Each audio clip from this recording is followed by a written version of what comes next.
নারায়ণগঞ্জের নীলা মার্কেটের বিখ্যাত তান্দুরি চা। আমরা গতকালকে গিয়েছিলাম সুবর্ণগ্রামে। তো ফেরার পথে নারায়ণগঞ্জের নীলা মার্কেটে ব্রেক নিয়েছিলাম চা খাওয়ার জন্য। তো চা খুঁজতে খুঁজতে এই তান্দুরি চায়ের দোকানটা পেয়ে গেলাম। চাটা এভারেজ ছিল, খেতে খুব বেশি আহামরি কিছু না, আবার খুব খারাপ তাও না।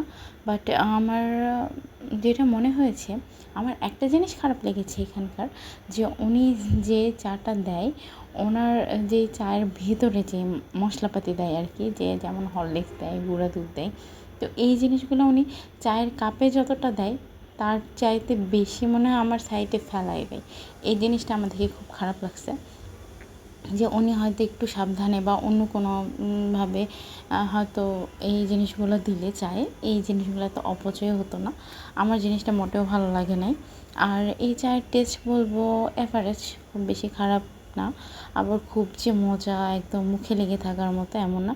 আসলে আমি আগে যে এরকম চা খাইতাম যে একদম মুখে আসলে লেগে থাকে দুধ চা খাইলে, ওরকম চা ইদানিং আর পাওয়াই যায় না, আমি পাই নাই সচরাচর।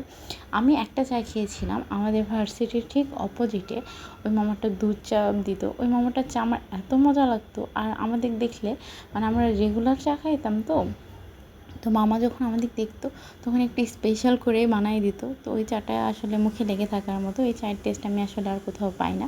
তো যাই হোক, এটা যেহেতু সব জায়গার চা তো আর সব রকম হবে না, এটা এখানকার চা ছিল।